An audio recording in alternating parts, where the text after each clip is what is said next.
Hello students, welcome to the channel study with Giri sisters. Okay then आज हम start करने वाले हैं चैप्टर 3 विच इज़ प्रोपोर्शन, समानुपात।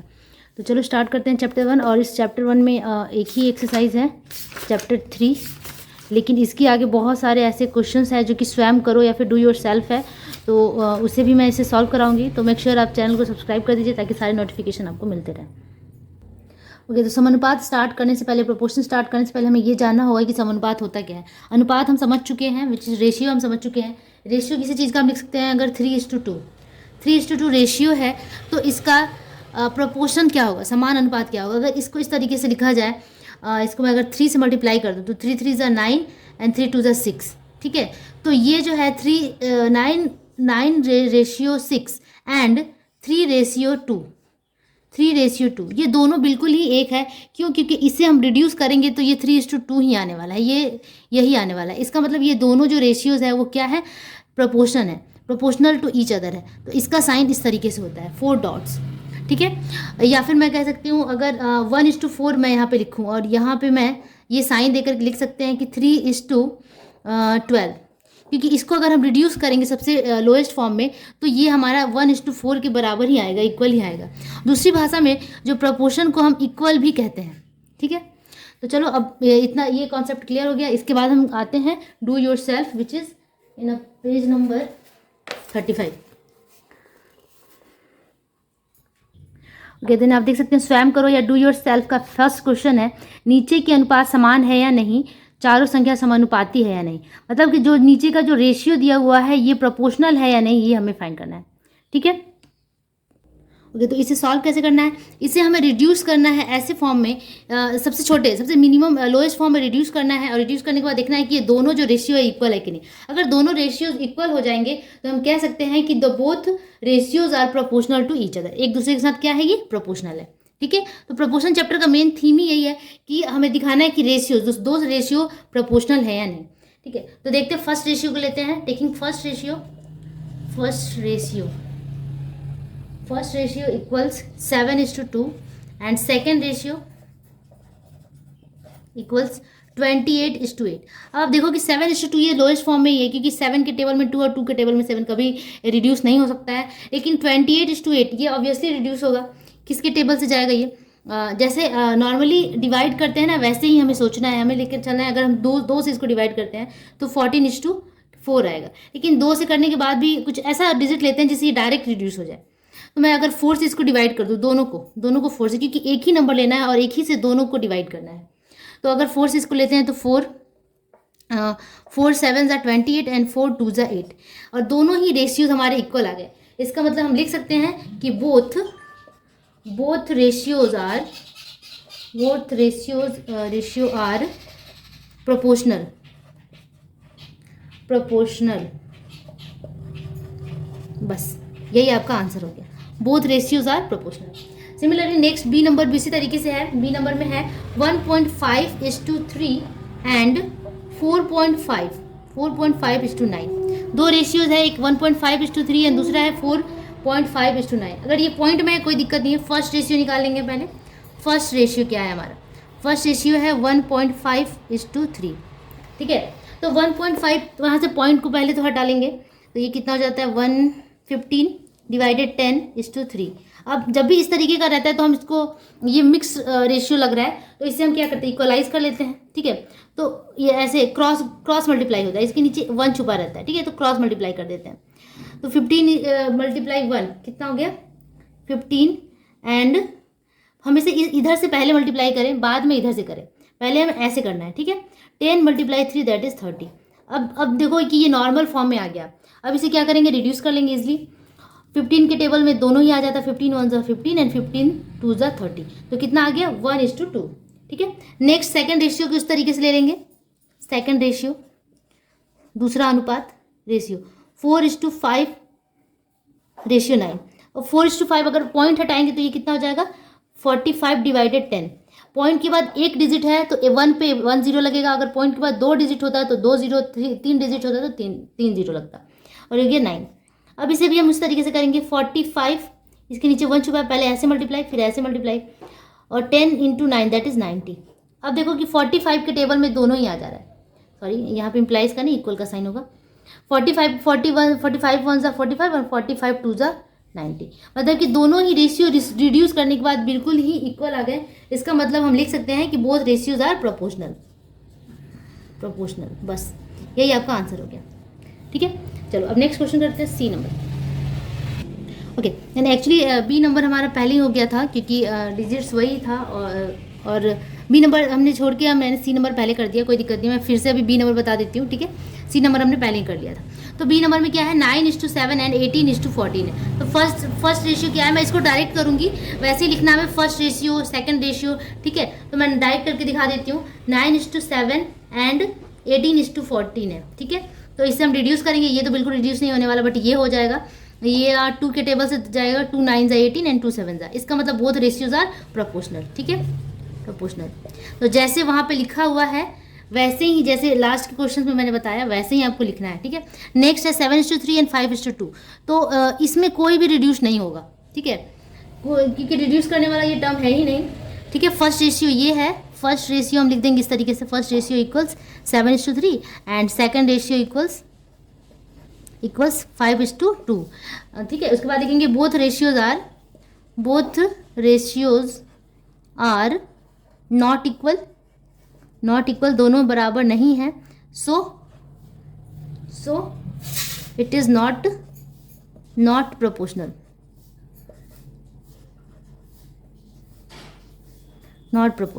यही आपका आंसर होगा, क्योंकि दोनों इक्वल नहीं है। अगर इक्वल होता है तो प्रोपोर्शनल होता है, बट इक्वल नहीं है तो प्रोपोर्शनल नहीं है। चलो अब नेक्स्ट क्वेश्चन ई नंबर करते हैं। Okay, coming to the next question number E. 3AB is to 4AQ and 6B is to 8Q। इन दोनों प्रोपोर्शनल है कि नहीं, ये दो रेशियोज, ये हमें फाइंड करना है। तो फर्स्ट रेशियो हमारा क्या है, first ratio 3AB is to 4AQ। ठीक है, अब दोनों में ही A कॉमन है, 3 और 4 में कुछ भी कॉमन नहीं है, तो ये यहाँ पे रिड्यूस नहीं हो सकता, लेकिन और B और Q में भी नहीं, but A is common in both ratios. Then we can just इसको काट सकते हैं, हम काटना कह सकते हैं या फिर रिड्यूस करना कह सकते हैं। इसको रिड्यूस करके क्या आएगा, 3B इज टू 4Q। ठीक है, नेक्स्ट है हमारा second ratio equals 6B is to 8Q। ठीक है, इसको 2 के टेबल से लगाएंगे, 2 3 जा 6, B 2 के टेबल में 8 भी आता है, तो 2 4 जा 8, बट ये Q ऐसे ही रहेगा। तो दोनों ही इक्वल आ गया, 3B is to 4Q, 3B is to 4Q, तो लिख सकते हैं कि ये क्या है, प्रोपोर्शनल है, तो both ratios are proportional. Next है 5.2 is to 6.5 and 4 is to 5। तो यहाँ से पॉइंट को हमें जस्ट हटा देना है, तो 52 डिवाइडेड 10 हो जाएगा इज टू 65 डिवाइडेड 10। ठीक है, ये फर्स्ट रेशियो है हमारा। ठीक है, अब यहाँ से 10 से 10 रिड्यूस हो गया, 52 इज टू 65। अब ये दोनों एक ही टेबल में आते हैं क्या, बिल्कुल भी आते हैं, 13 के टेबल में, 13 4 जा 52 एंड 13 5 जा 65, तो 4:5 आ गया। विच सेकेंड रेशियो हमारा क्या दिया हुआ है, सेकेंड रेशियो भी दिया हुआ है कितना, 4:5, and hence both are equal and so these are proportional. ठीक है, आंसर। नेक्स्ट कर देखते हैं हम। Okay, coming to next question G and H, which is the last of question number 1। G नंबर 3y is to 7y and 12p is to 28p। ठीक है, the first ratio is here, first ratio is 3y is to 7y, y is common in both। ठीक है, y दोनों में common है और कुछ भी कॉमन नहीं है या फिर कोई भी रिड्यूसिबल नहीं है, तो हम y को रिड्यूस करेंगे, क्या बचेगा, 3:7। Similarly for this second ratio क्या है, 12p is to 28p। ठीक है, दोनों में ही हम रिड्यूस कर सकते हैं इजिली। 4 के टेबल में दोनों आता है, 12 भी आ जाता है और 28 भी, और P और P दोनों में कॉमन है, तो P और P रिड्यूस हो जाएगा। तो क्या होगा, 4 3 जा 12 एंड 4 7 जा 28, P एंड P रिड्यूस्ड, क्या मिल गया, 3:7 and here also 3:7, the both are proportional. Okay, next H number 7PQ is to 7PR and first ratio 5PQ is to 7PR, then P and P both common है, P and P are common, Q and R uncommon है, और 5 and 7 भी नहीं reduce होगा, तो only P और P हम cross कर देंगे यहाँ से, तो क्या बचेगा, 5Q is to 7R। For this second ratio 15S is to 21Q, 15S ही है ना, 15S 21Q, ठीक है। तो यहाँ पे एस एंड क्यू रिड्यूसिबल नहीं है क्योंकि एस अलग डिजिट है, अलग अल्फ़ाबेट है, और क्यू अलग अल्फ़ाबेट है। लेकिन 15 और 21 रिड्यूस होगा, 3 के टेबल में दोनों ही आता है। 3 5 15 एस इज टू 3 7 21। बट यहाँ पे देखो कि दोनों जो नंबर्स है वो बिल्कुल सेम आए, 5 5 7 7, बट यहाँ क्यू है और यहाँ एस है, यहाँ आर है, यहाँ पे क्यू है, बिल्कुल भी अलग है। इसका मतलब कि ये दोनों ही रेशियो इक्वल नहीं है। Then we can write the both are not equal and hence they are not proportional also, they are not proportional।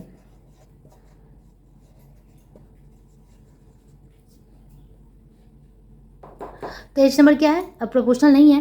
तो इसी के साथ हमारा क्वेश्चन नंबर 1 कंप्लीट होता है। अब आगे मूव करते हैं क्वेश्चन नंबर 2 की तरफ। सेकंड नंबर क्वेश्चन देखते हैं। एक आयताकार चित्र की लंबाई 10 सेंटीमीटर, चौड़ाई 6 सेंटीमीटर है।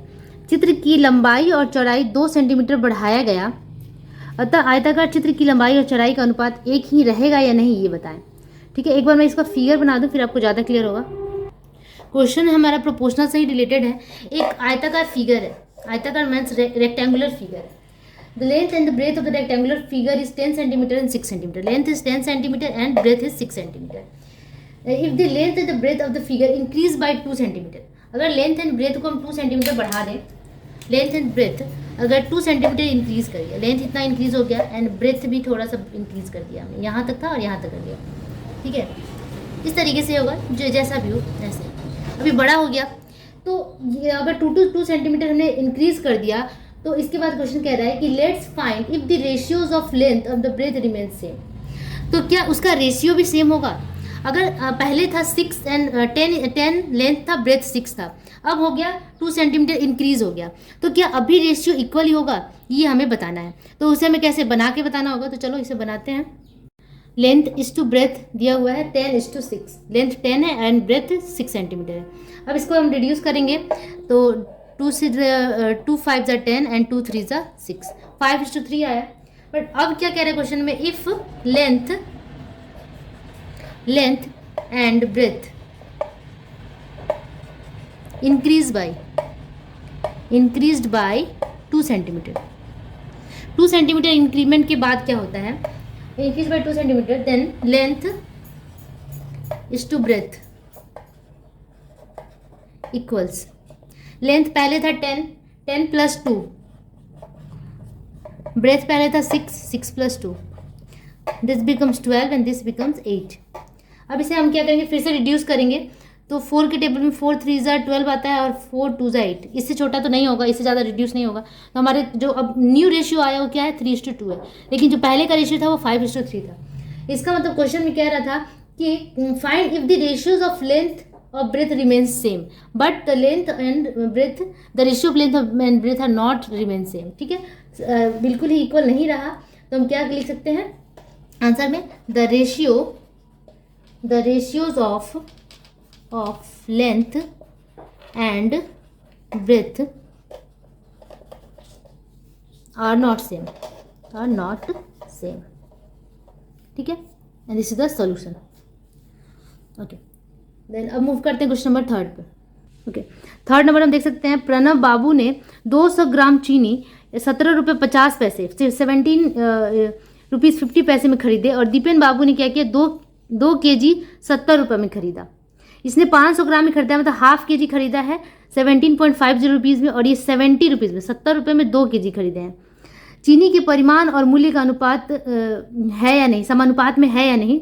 परिमाण मतलब volume of sugar and volume of, अच्छा परिमाण, ये इसका मतलब क्वांटिटी दिया हुआ है 500 ग्राम जो है, क्वांटिटी एंड उसका जो मूल्य, ठीक है, दोनों ही समानुपात में है या नहीं, ये हमें फाइंड करना है।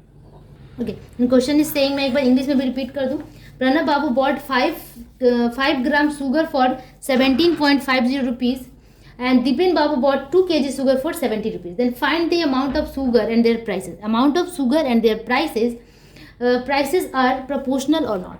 ठीक है, तो ये दोनों का जो amount of sugar and price of sugar, दोनों का हमें रेशियो फाइंड करना है। अलग अलग प्रणब बाबू के लिए भी और दीपेन बाबू के लिए भी। उसके बाद हमें देखना है कि द रेशियोज आर प्रोपोर्शनल और नॉट। ठीक है, तो हमने यहाँ पे लिख दिया कि Pranab babu bought 500 gram sugar for 17.50 rupees and ratio of amount of sugar and price. Amount of sugar यहाँ पे कितना है 500 ग्राम है, तो 500 करेंगे इस टू प्राइस है कितना 17.50। अब इसका हमें क्या करना है, सिंपली रेशियो फाइंड कर लेना है। तो रेशियो निकालने के लिए पहले तो इसको एक नॉर्मल फॉर्म में चेंज करना होगी कि पॉइंट हटाना होगा हमें 1750। अगर यहाँ से पॉइंट हटाते हैं तो 1 के बाद 2 जीरो, मैंने बोला था कि अगर पॉइंट के बाद 2 नंबर हो 2 डिजिट हो तो 1 पे 2 जीरो बैठ जाता है, ये रूल है। अब इसका क्रॉस मल्टीप्लाई कर लेते हैं।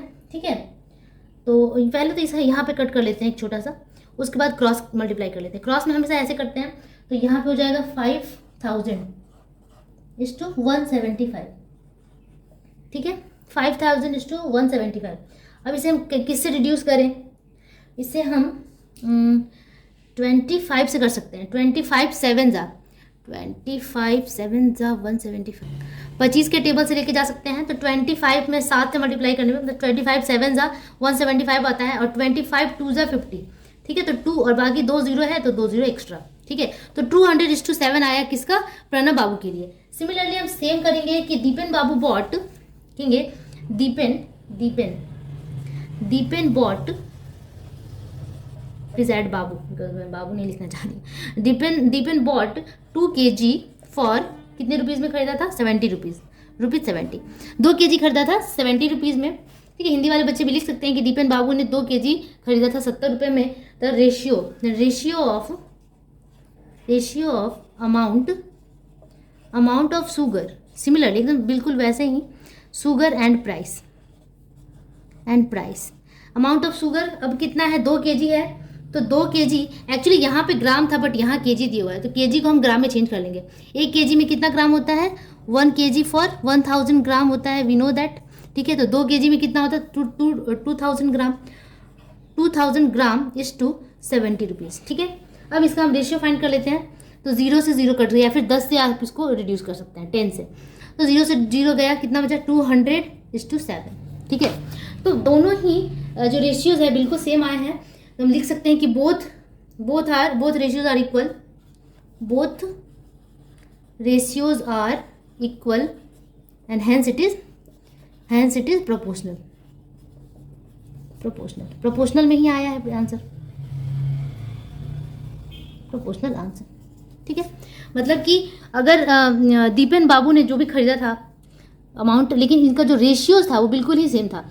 या आप देख सकते हैं कि मात्र आधा kg खरीदा था 70 रुपीज़ में और इन्होंने 2 kg खरीदा था 70 रुपये में।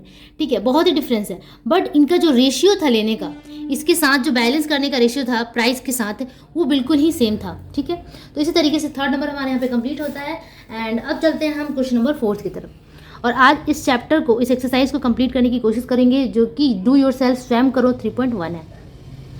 नेक्स्ट क्वेश्चन है फीलर्स है, तो इस तरीके से दिया हुआ है 5:7, यहाँ पे समानुपात का साइन कह सकते हैं, या फिर प्रोपोर्शनल 25 समथिंग। तो यहाँ पे हम क्या फिल करें जो कि दोनों ही प्रोपोर्शनली इक्वल हो जाए। ठीक है, प्रोपोर्शनली इक्वल का मतलब है कि जो इसको रिड्यूस करने के बाद जो आया है, इसको भी रिड्यूस करने के बाद वही आया। ठीक है, तो यहाँ हम क्या फिल कर सकते हैं, इसको बनाने का एक बहुत ही सिंपल तरीका है। अब आप लोगों में अलजेब्रा इंट्रोड्यूस हो चुका है, तो आप यहाँ x मानकर बनाइए, वो ज़्यादा इंटरेस्टिंग भी होता है और करने में मज़ा भी आता है। तो चलो उसी तरीके से करते हैं। यहाँ मान लेंगे कि लेट, आप देख सकते हो कि ये पहले वाले को कहते हैं फर्स्ट प्रोपोर्शनल, दूसरे वाले को सेकंड, तीसरे को थर्ड प्रोपोर्शनल और फोर्थ वाले को फोर्थ टर्म में फोर्थ प्रोपोर्शनल कहा जाता है। फोर्थ टर्म मान लेते हैं हम कि लेट ये जो चौथा ही हमें पता करना है। Let fourth term is equal to x, हमने इसको एक्स मान लिया, सपोज कर लिया। ठीक है, अब जैसे जो रेशियो है उस तरीके से इसको लिख देंगे, समानुपात का साइन प्रोपोर्शनल 25:4 की जगह पे हमें एक्स पुट कर दिया। ओके, अब हमें पता है कि ये जो इस टू है इसका मतलब ही होता है डिवाइड, मैंने बहुत बार यूज़ किया है ये। तो 5/7, और इसका मतलब मैंने पहले ही बता दिया था कि इक्वल होता है। ठीक है, इसका जो मतलब होता है वो इक्वल होता है, इक्वल 25/x। और जब भी इस तरीके को सॉल्व करेंगे तो पहले हम इधर से मल्टीप्लाई करेंगे। अब ध्यान रखना, पहले आपको इधर से मल्टीप्लाई करना है। ठीक है, तो इसे मल्टीप्लाई करते हैं 5 × x 5x और 25 × 7, इस क्रॉस मल्टीप्लाई ऐसे पहले फिर ऐसे, that is x is equal to 25 multiply 7 divided 5। अब ध्यान से देखना कि मैंने यहाँ पे मल्टीप्लाई नहीं किया, क्योंकि मल्टीप्लाई करने के बाद क्या होगा, एक बड़ा डिजिट आ जाएगा जिसको डिवाइड करना डिफिकल्ट हो जाएगा। तो इस डिफिकल्टी को इग्नोर करने के लिए हमें क्या करना है, ओनली मल्टीप्लाई का साइन लगा देना है, क्योंकि ये इसको रिड्यूस ही करना है हमें। अब चलो रिड्यूस करते हैं 5 से। 5 5 जा 25, अब 7 5 जा 35। इसका मतलब फोर्थ टर्म कितना आ गया, 35 यहाँ पे फिल कर देना है, ठीक है। सिमिलरली नेक्स्ट क्वेश्चन पे चलते हैं, ये आपका आंसर है, ओके। नेक्स्ट क्वेश्चन है 5:7 ही होगा, I think 6:7 proportional something is to 35। तो ये हमें नहीं पता ये कौन सा टर्म है, फर्स्ट सेकंड थर्ड टर्म है। तो सपोज कर देंगे कि let third term is equals to x, ठीक है। Third term is equals to x. तो अब इसका हमें वैल्यू चाहिए। अब 6:7, 2 का मतलब होता है डिवाइड, ठीक है, जो जैसा है वैसे लिख देते हैं। अब डिवाइड कर लेंगे, 6 डिवाइडेड 7 इस प्रोपोर्शनल का साइन का मतलब होता है equal to, that is x divided 35। Similarly जैसे मैंने इसमें बताया सेम वैसे ही करना है, क्रॉस मल्टीप्लाई करेंगे, तो पहले इसको करेंगे बाद में इसको करेंगे। लेकिन आपको फोर्थ टर्म निकालना है तो आप इसको भी पहले कर सकते हैं, क्योंकि यहाँ पे x है। तो 7 into x is equal to 6 into 35। यहाँ पे कोई दिक्कत नहीं है, कर सकते हैं, ठीक है। x इज इक्वल टू, क्योंकि x का टर्म यहाँ था इसलिए मैंने ऐसे किया, 6 मल्टीप्लाई 35 डिवाइडेड 7, ठीक है। ये हमेशा मल्टीप्लाई डिवाइड में चला आता है, 7 5 जा 35 एंड 6 5 जा 30। देन हमारा वैल्यू क्या आ गया, 30 आंसर। अब ये जो थर्ड टर्म की जगह पे 30 हमने पुट कर दिया, होपफुली यही आंसर होगा, बिल्कुल यही है। तो चलो अब आगे बढ़ते हैं नेक्स्ट क्वेश्चन की तरफ। तो आप देख सकते हैं थर्ड नंबर क्वेश्चन है 21:28 प्रोपोर्शनल 3 समथिंग। तो यहाँ पे फोर्थ टर्म फिर से गायब है, तो हमें क्या फाइंड करना है, फोर्थ टर्म फाइंड करना है। सपोज करेंगे कि let fourth term is this the easiest way to find the terms is equal to x मान के बनाइए, बहुत ईजी से बन जाता है। तो 21 विदाउट एनी कंफ्यूजन, इसका मतलब होता है डिवाइड 28 हमने कर दिया, और इसका मतलब होता है इक्वल टू ये है 3 डिवाइडेड, यहाँ पे हमने x पुट करना है क्योंकि फोर्थ टर्म हमने x मान लिया है। अब क्रॉस मल्टीप्लाई कर देते हैं x वाले टर्म को पहले, 21 into x and 3 into 28, 21 into x 3 into 28, ठीक है। That is x is equal to 3 multiply 28 divided 21। अब 3 से इसको कट कर लेंगे, 3 7 जा 21 एंड 7 से इसको कर लेंगे, 7 4 जा 28। That is x is equal to 4 and we can write the on the blank, that is 4। तो फोर्थ टर्म हमारा कितना आ गया, 4, ठीक है। नेक्स्ट फोर्थ नंबर क्वेश्चन देखते हैं। यहाँ पे हमें क्या फाइंड करना है, थर्ड टर्म, ठीक है। 1 2 3, तो ये थर्ड टर्म है। Let third term is equal to x, just put it 9:24 equal to, इसका मतलब इक्वल टू होता है, यहाँ हमें एक्स पुट करना है 8, और जब भी रेशियो है तो रेशियो का मतलब होता है divide, 9 divided 24 equal to x divided 8। Cross multiply x वाले टर्म को पहले करेंगे, तो 24 into x and 9 into 8, that is x is equal to 9 multiply 8 divided 24।